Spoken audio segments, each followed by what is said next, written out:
Me too. Nice, I know. Yeah. I've been having a little bit of trouble with my reception, so let me know if it's like Mm. too much of a delay, and I'll have to turn the Wi-Fi off. Yeah. But it sounds okay on your Seems side? to be okay. Seems to be fine. Nice. Yeah. Well, thank you so much. I'm loving the fact that I'm talking with people from all over the world, and I'm Yes. so excited to just hear your perspective and what you see and what life looks like on your side in the Pilates Yeah. world. Definitely. It's so nice to be here. I've been. I think I don't remember with who you were talking about binging and like sucking in all the content. I've been doing that this week. I've been listening to, I think my phone battery is like destroyed because I've been just with my headphones listening to all the podcasts and all these episodes on top of everything else. It's really inspiring to hear all these talks. It is. Yeah. I forget how good some of these conversations have been and how smart people are. Like there's like so many nuggets and like in Yeah. every conversation. Yeah. Yeah. Exactly. And I think it's a really nice, it's almost like an environment, you know, like you said, it's not an interview, it's a conversation. So I really feel almost like I'm going for a coffee with someone because we don't meet so many people right now. Yeah. Well, I'm having my Friday mocktail Oh, because nice. it's a Friday afternoon here. It's 5 p.m. Oh, perfect. Yes. It's my after work. Yeah, but it's like Mm. it's this kind of, it's a really nice environment for conversation that you have created. So thank you for Thank you. having me.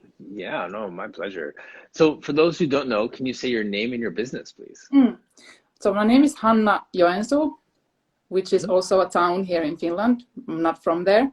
and I'm teaching Pilates through my online groups, and I Mhm. teach for a classical studio here in Helsinki called Pilates Powerhouse Helsinki. Okay, amazing. Yeah. And how did you get into Pilates? Like how did you find Pilates? For the first time, I think my first class was when I was in uni here in Helsinki. I was a student with back pain.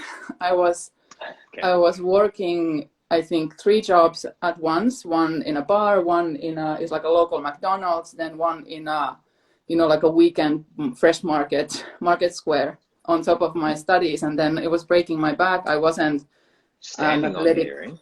sitting all day, and then also running and serving and blocking and, bar work. We didn't have bouncers. So we were the bouncers and we were the bartenders and the cleaners and everything. And Hmm. I wasn't an athletic person growing up. I don't come from sports, and my back was just killing me. So after some while, I think I I think I read or heard in the news some small like snippet, some entertainment news that Madonna is doing Pilates. Ah, And yes.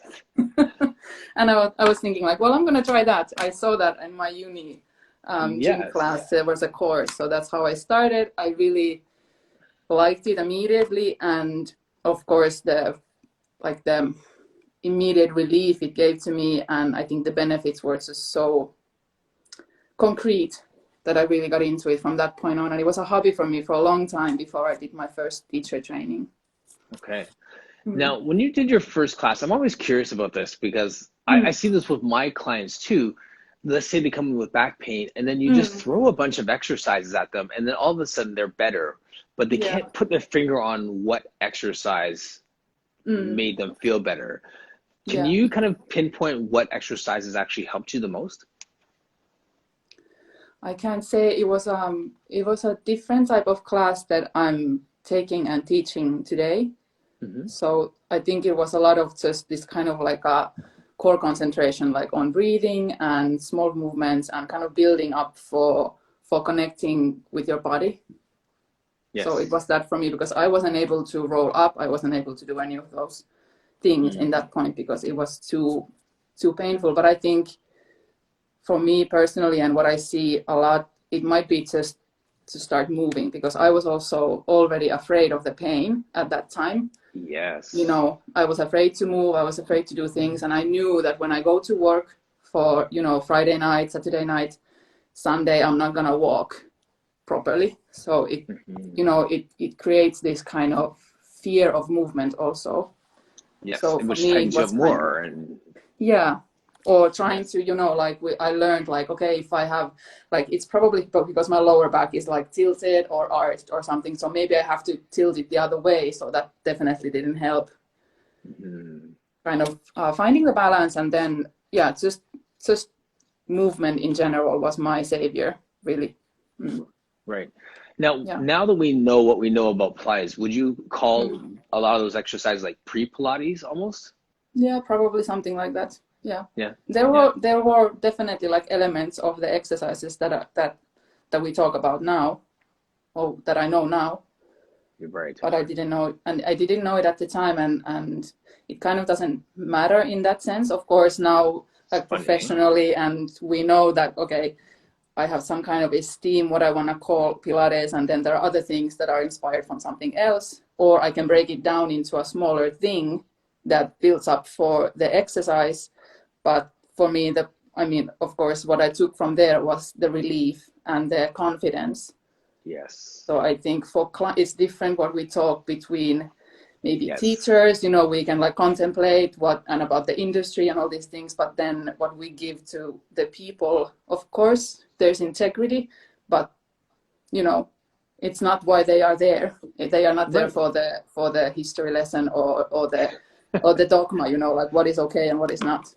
Yes, exactly. In most cases. Yeah, exactly. In most cases. And I was saying that when I had Kelsey on earlier this week, and she was my boyfriend just joined. Oh, there you go. Shout out to the boyfriend. What's up, friend?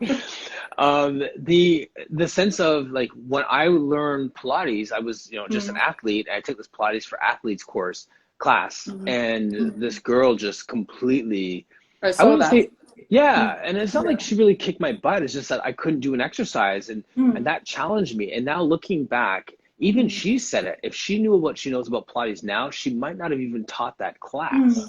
Yeah. But at that time, it was just this collection of contemporary exercises and movement patterns that was exactly what my body needed, which completely exposed my muscle imbalances and inspired me to dive deeper into my Pilates work. Yes, exactly. I think we have to start from somewhere. I also, my first teacher training, it was, you would call it probably modern or contemporary. It was very rehab based, which was excellent for me because I came from a completely different background. So to learn about anatomy and biomechanics and all these things was like mind-blowing for me. It was super interesting also. And of course, it's useful daily in my job also, although maybe the focus or orientation of the way I teach or the way I look at people in front of me is different. But I still, you know, that was how I got started. It was I wouldn't be here if I didn't start. Exactly. And we're still continuing to learn, right? Like exactly. the things I'm still that practicing. you know, like 15 years from now, we might not teach an exercise with the same cues or the, you know, as we do today, right? So yeah, it just goes on. Right, absolutely. So then with that, you call yourself a classical teacher. And I've tried to explain to someone the other day, it's almost like that's just a point of differentiation for us amongst teachers, but for people who walk into our studio, the question is, can you help my back pain or not? Can you help this, or right? So it really doesn't matter. But what does that look like there in Finland in terms of the studios? Is there a lot of like that clear divide, like a classical studio and a contemporary studio, or? I think most studios are something in between, or like well, I don't know. Actually, I'm not sure because the studio where I work is a classical studio, you know, with like with the crafts or classical equipment, and the way we practice with a teacher who is teaching us the method or passing it on, and kind of trying to follow the method as closely as we can from all this distance, like time and space considering, you know. But then I don't know so much how the studios where I don't work, how they define themselves.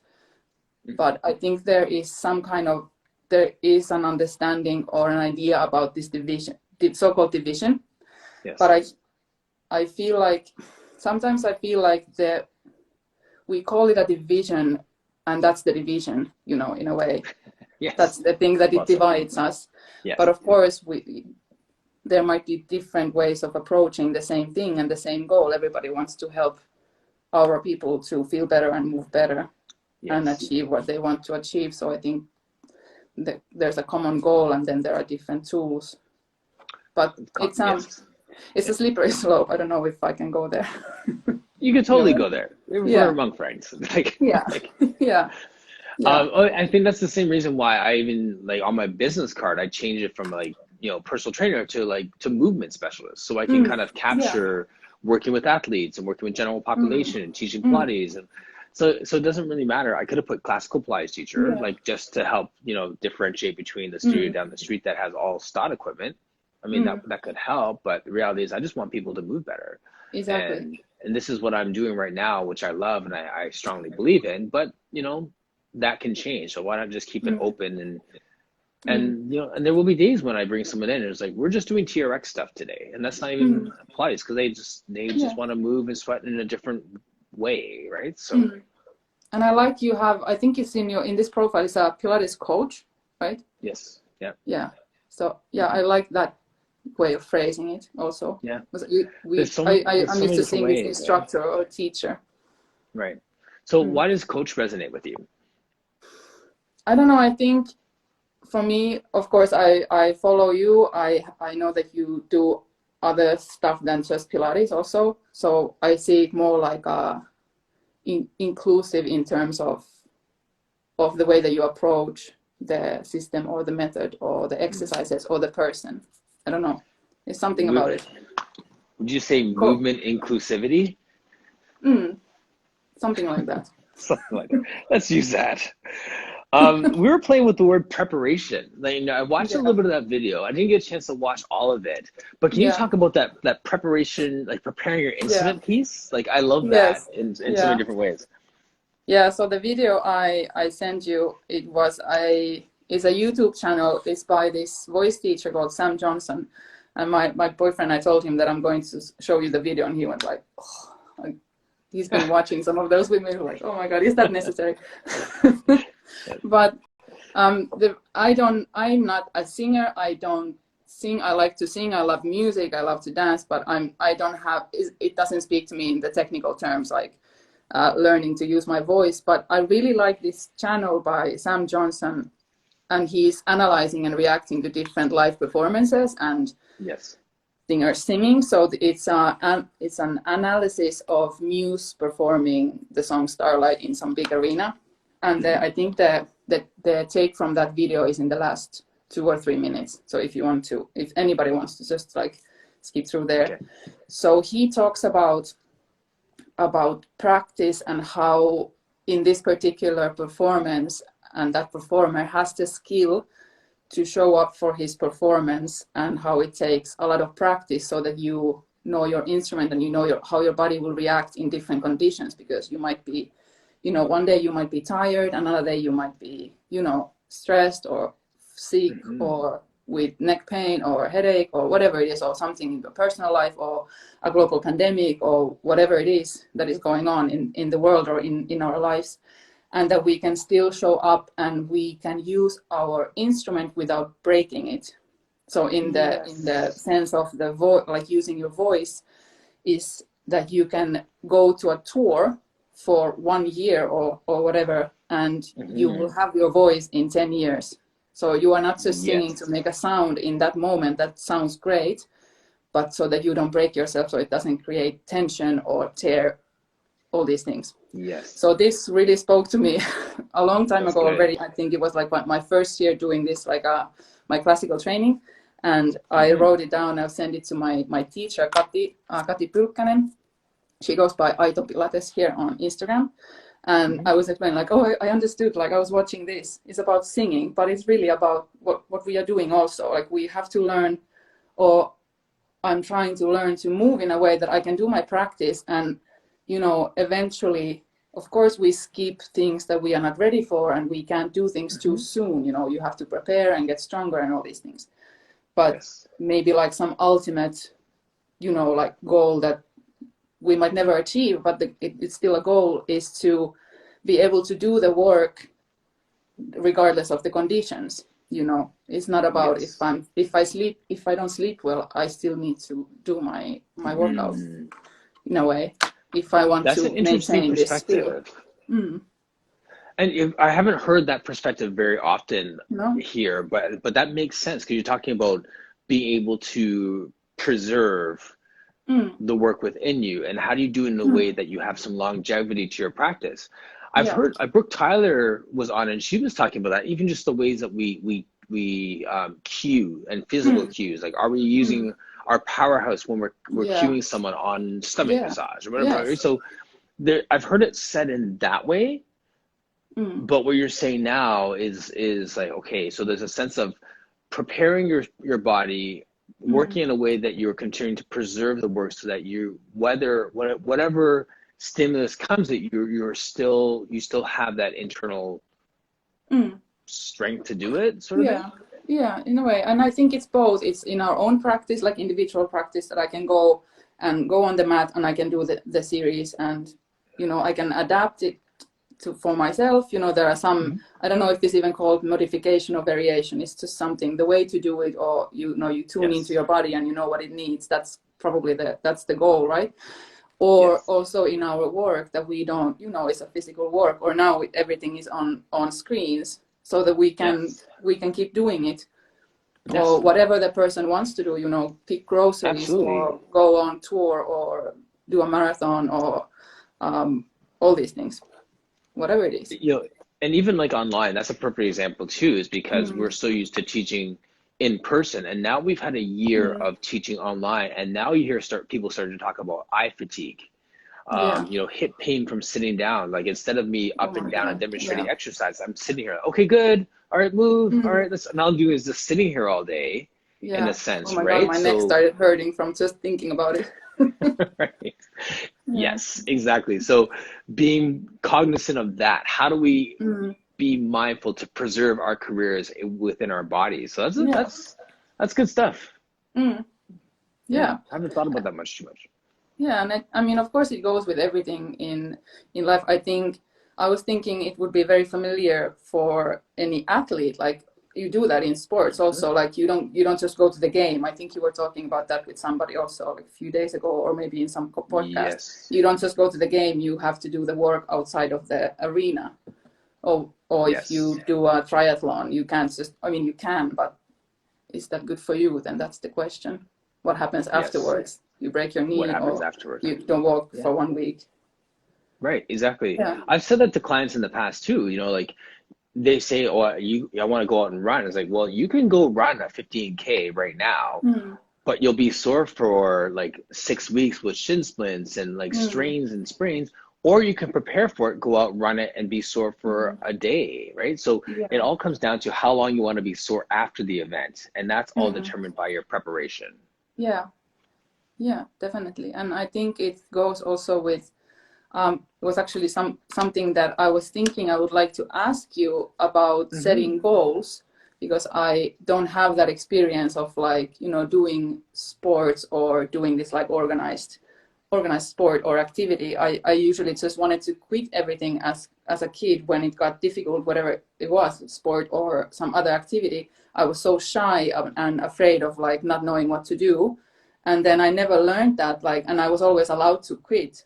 And I never learned that, like, perseverance. And it was really like this regular Pilates practice. And especially that's why the classical system speaks to me, because it taught me this consistency, that you have to keep practicing. Otherwise, it's not about going to the difficult exercises or challenging exercises, but it's really rewarding to see, like me, a normal person, I'm able to do all these things that I couldn't even imagine 5 years ago. So how do we keep goals, some attainable goals in mind? Because it's not always nice to go. Like, I feel it's not always nice to go and practice. Yeah, that's a good question. And I feel like we need to have something to chase after. Because it's a lot easier to train than it is to exercise. Yeah. If I'm just exercising, I can be like, okay, pat myself on the back, I exercised today. But if I'm training for a race, or I'm training for something, just even, I don't know, it just have to be something simple. Like it doesn't have to be some major like Ironman or a bodybuilding competition. Just throw some goal out there so that you have something to train for. And when I get people into the mindset of training for something, it helps to keep them motivated and also protects them from discouragement. Yeah. And the example is like, if I say I'm going to exercise, my goal is to exercise 7 days a week. Like, how many times have you had someone on their first day, okay, my goal is to do Pilates 7 days a week, and you're like, okay, slow that down. I have done that myself. Right?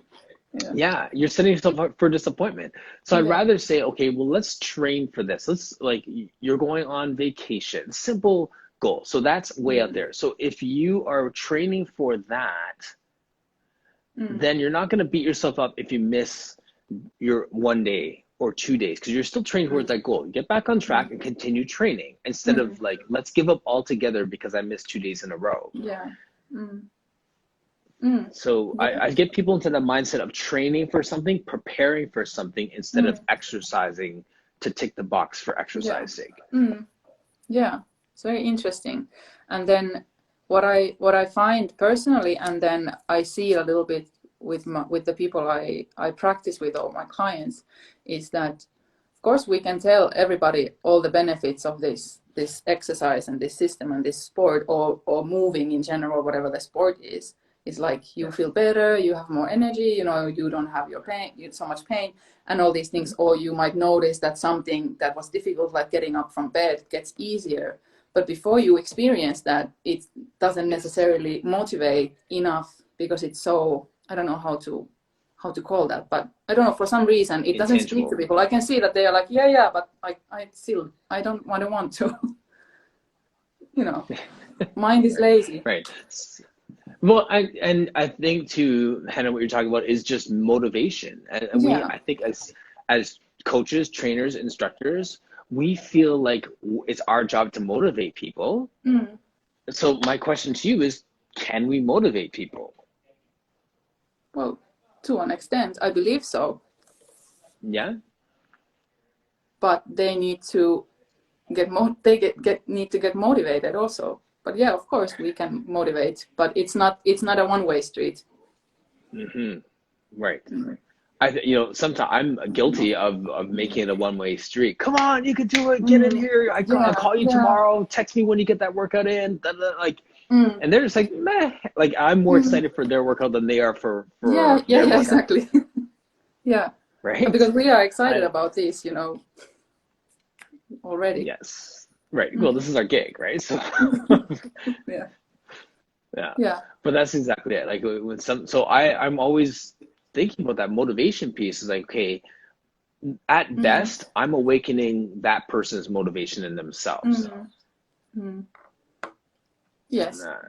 Yeah, I don't know. Like, Then like, there are different ways of, like, maybe expressing that kind of how you can inspire. Like, we can try to use different ways, especially like if you talk about marketing, how you talk to your audience or your clients directly. Of course, there are different tools for that, but it doesn't do the work for them, whatever we do or however we talk about it, or whatever money we throw in Facebook ads. It's true. So now you're working on, let's talk about your business. So you're working with one gym, with one studio, and also, cultivating your own online. Yes. What's next for you? Who knows? Yes. I don't know. I think this summer will show, because we are, here right now in Helsinki, not the whole Finland, in Helsinki, all gyms and studios are closed until almost end of the month for now. It will be like a 4 month. But we have been really lucky, because this is the first time that they closed everything completely for like leisure time activities. Third. It's been we've been able to work all year round in some like restrictions, but of course time will tell if gyms will open for May, and then summer is always a little bit different than the rest of the year, because Finnish people love their cabins, and they love to go to their cabins for the whole summer. Well, I'm generalizing, so sorry for all the Finns who are watching who are like, no, it's not true. But Right. we see that in these like sports and activities, and because we also have a really short summer, as you probably also have in Canada, like we are competing with the weather also. It's not just about what kind of sport they are going to do, or if they're going to the movies or not, or bars or not, but it's actually like it's a nice weather. Nobody wants to go inside to a studio because you might not get a nice day after that. Like it's that one day of the summer. It's the fear of losing. But I honestly I don't know, because this online platform that I started and these groups that I started, they really started like this because a year ago many gyms and studios closed just for the sake of like the common good. There was no proper like official lockdown, but then of course the situation, like studios can't offer all the classes for all the teachers, because I understand that entrepreneurs need to take most of the work themselves. Like you need to provide for you need to sustain your business and pay your rent. So for that reason, like all the classes that dropped like this for a couple of weeks at least before everybody got organized with this online thing. Like, how do we do this? And then I just started inviting my friends, like, okay, let's like to do something. Let's try this. Do you want to try my thing? I can try teaching you. And they joined and they started sharing some, their experiences, their comments. And then I started to get a little bit more requests, like, how does this work? Can I join this? And then I was building already my website, like a personal website is hannajoensuu.com.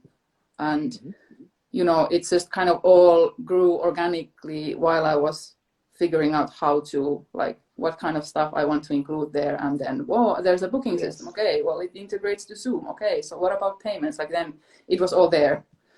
So that learning curve, right? Yeah.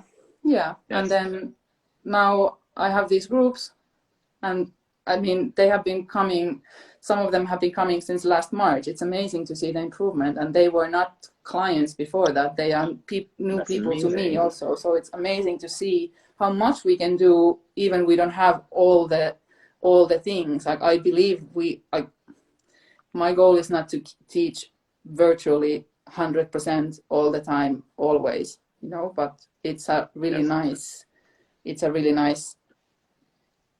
opportunity for everybody, for us teachers, but also for people who need to move. And I think Pilates is one of the sports that really works well in this online environment, because you can actually look at the people, see what they are doing.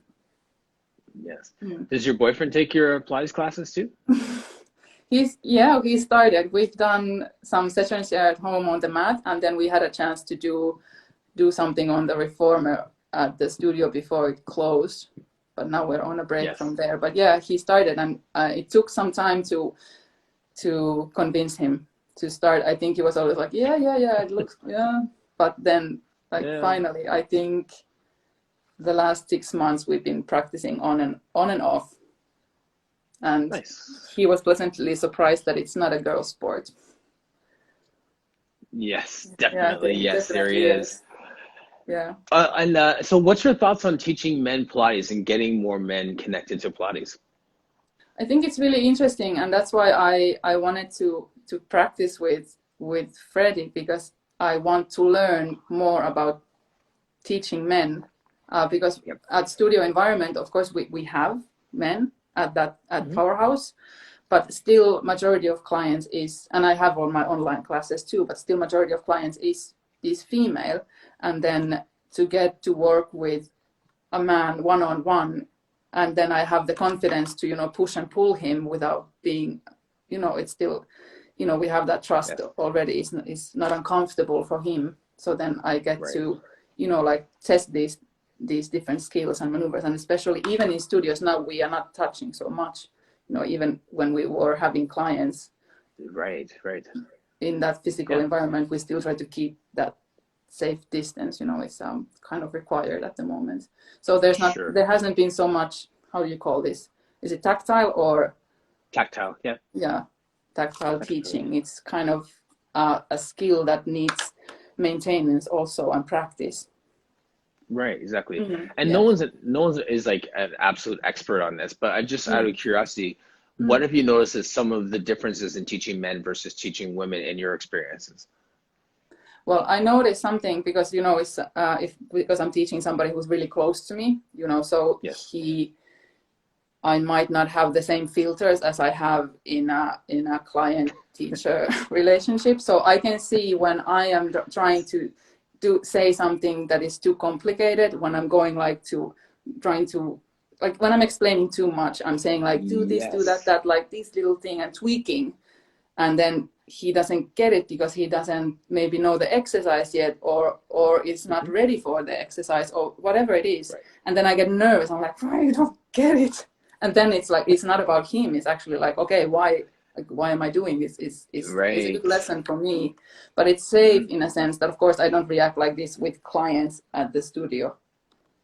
And then it's more contemplating. And then when I'm with him, it's more like a immediate feedback for me, also just by the way that I see myself reacting in the teaching. Yes. But I think to answer the question, actually, it's, I think I don't want to. I mean, that's a good angle too. Like, I mean, because I love, just while people are, sorry to cut you off there, but if anyone in the chat would, show of hands, how many of you have taught your husbands, wives, significant others, and how does that go? By thumbs up, thumbs down? Like, because like you said, we get comfortable, so we end up throwing like 95 cues at them to do an exercise, and they're like, I don't get it. Like, I'm not a Pilates person. Simplify it for me, right? Yeah, that's funny. That's something that I don't, but I don't know the difference with teaching a man or a woman, but I feel like what I can learn from teaching a man is that I should keep it simple.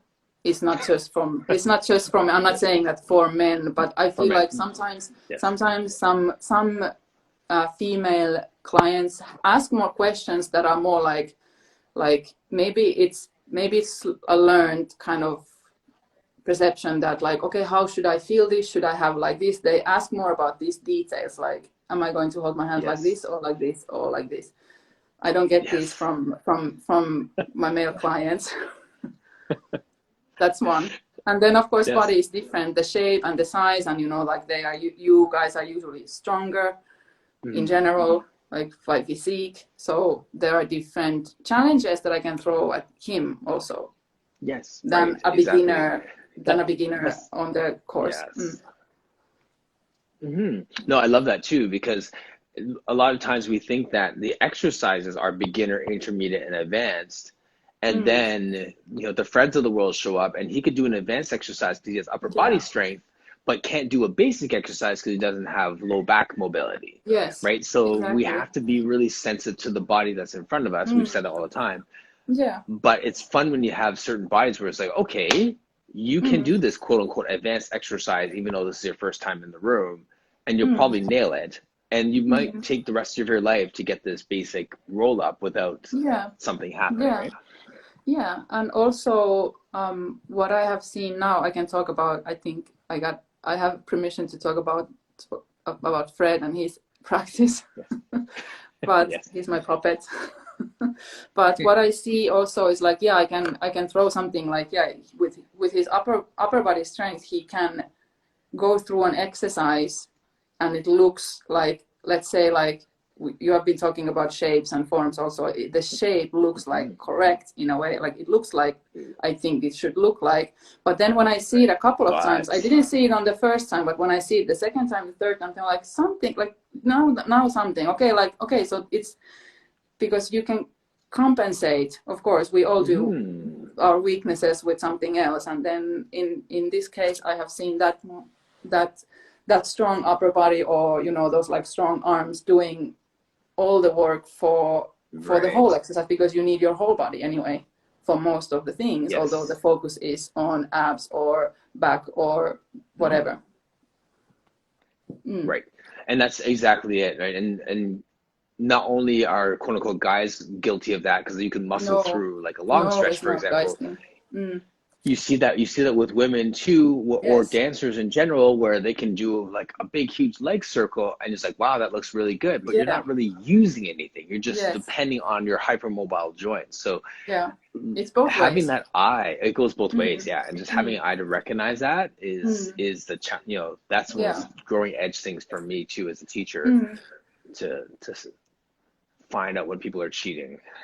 Yeah, and it doesn't necessarily show on the first, like if you get client once, there's only so much we Mm-hmm. can give on the first class, because you still need to, at least I feel personally, I need a lot of time I feel like if I have a new client, I don't want, if I could, I would not say anything, I would just watch, but Mm-hmm.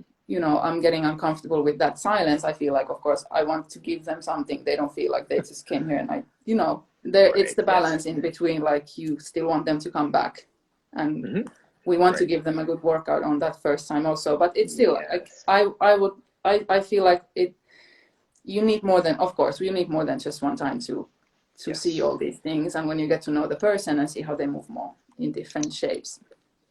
Right, and Hannah, too, like that's the other piece too, is that communication, right? Like, Mm-hmm. I've heard like some of my really, really seasoned teachers here saying like, I'm just gonna let you move today, and if I don't say anything, you're doing it right.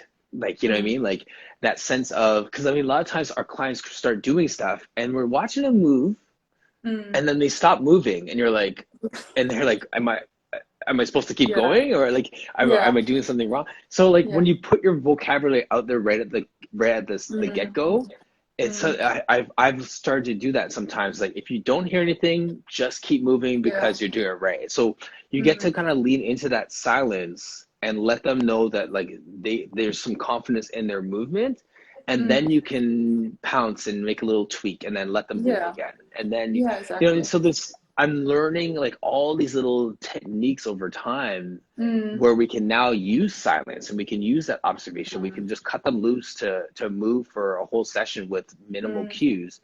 Yeah. Or on the flip side, have days where you are on them and giving them like, okay, that's good. Now move your foot like that much. And how Yeah, does that exactly. feel, right? You know? Mm. Yeah. And they're like, oh, wow, it changed everything.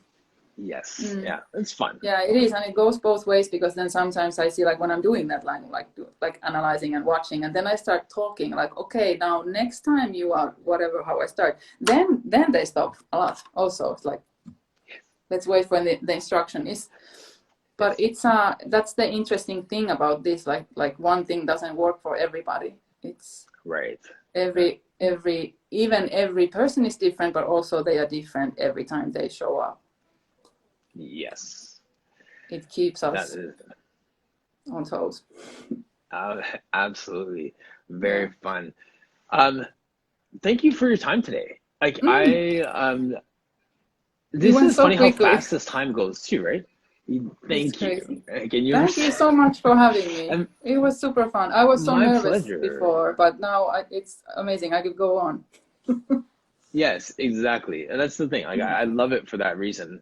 mm, Can I ask you one more question? Like this is one of my favorite definitely. questions to ask. Mm, Who's your like ideal client? Who is like the people mm. that if someone came into the studio or into your online presence and you were like, I will train you for free the rest of my life because I just love working with this type of person. What does that Mm. person look like? Well, I've been thinking about that because I've heard that question so many times here. But I would say I really like helping people like myself, in that sense that people from all walks of life who are not necessarily athletes, although Athletic backgrounds. it's nice to work with someone who you can just throw into a challenge and they pick it up quickly. But I feel like it's difficult.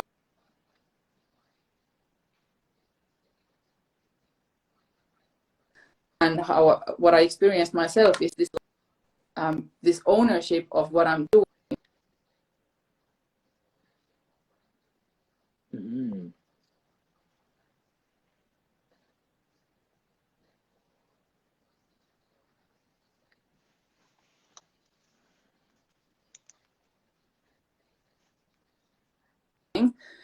Even if it was just like 10 minutes and then crying and then 10 minutes more and then for other reasons than the practice, but like for tough times, or all these different conditions that we might be in, but then still to get this ownership, like I can still move, is not taken away from me by, of course, then if you are, you know, not talking about injuries or all this, like there can be like paralyzing conditions that are not all physical also. I understand that completely, but this, you know, like willingness to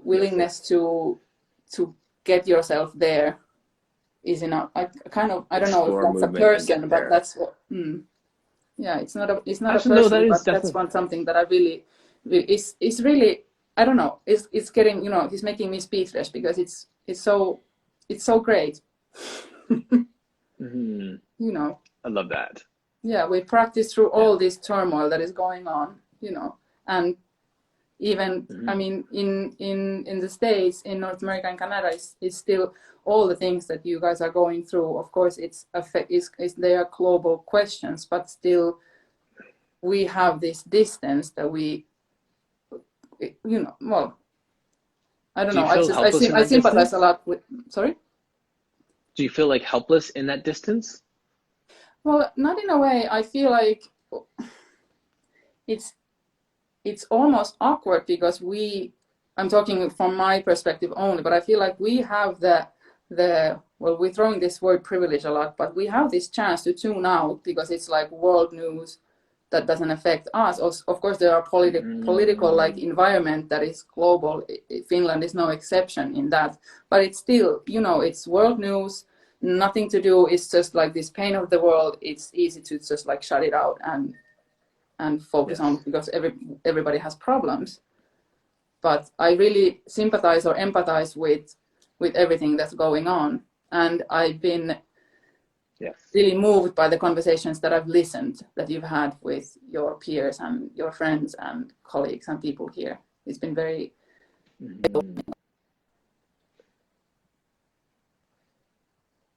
So thank you. Oh, thank you. My wife has said that. I remember. My pleasure. No, and it's funny you say that. I remember because there was one conversation I had with one lady here, and my wife was watching. My wife is white, and she was just listening to how myself and this Black lady, Tasha Edwards, were just sharing our experience. And it's one thing to live with someone who's going through it, and another thing to live in the skin while you're living through it. Yeah. And exactly. she recognizes this point of disconnect. As much as you want to sympathize, there's this point where you're just like, I just can't get close enough to really feel for you, feel with you what you're going through. And I hear your heart in that, what you just said there. That's what she's gone through at times too. And of course, it's not about us. It's not, but you know, it's also a time of like learning and figuring out ways to I don't know if we can make a difference, any of us, but still be present in that environment. You know, like we are not. I don't think we should make ourselves invisible, but we don't have to take all the attention. If you get what I mean, I don't know. I can't translate it in my mind as I'm thinking it, but I hear you. You know, I hear you. It's not about us, but we can't disappear.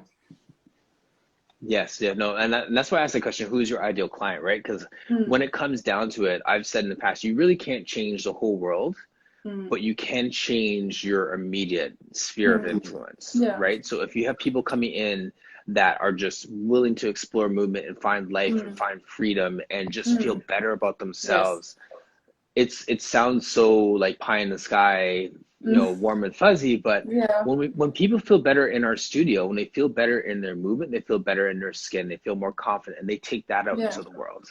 Yes. Yeah, and that's what I learned from this exercise from Pilates is exactly this. This is why I ended up, you know, changing my profession. I already had some sort of a career, but I was doing something completely different. I was working with visual arts until I started my teacher training, and it was also a passion for me. I didn't burn out. I didn't, you know, like get fed up with corporate or whatever. But it really is this like if I can get so concrete help from this thing, whatever it is, I can't imagine doing it for somebody else. I remember thinking that in one class many years before I even looked into training. I think that's it. It's fuzzy, Yeah. but it's still true. I'll take it. Yeah. Well, Overall, Hannah, let's keep the conversation going. yeah. We'll continue to just like message one another, you know, in the chat, please. Like when I repost this, put down like when your classes are or how we can support you, like, you know, whatever Definitely. online classes or programs you're doing. And I'll Thank just continue to cheer you on. So thank you so much. Thanks for thank joining me you. today. I really, really Thank appreciate your you. time. Thank you. Me too. Thank you. Should I get off? Thank you to all of us. Yes, thank you, Fred, for being the subject of our conversation all day today as well. Shout out. And we're out. Thank you again. We'll sign off. All right, guys. Thank you for a great week. See you next week.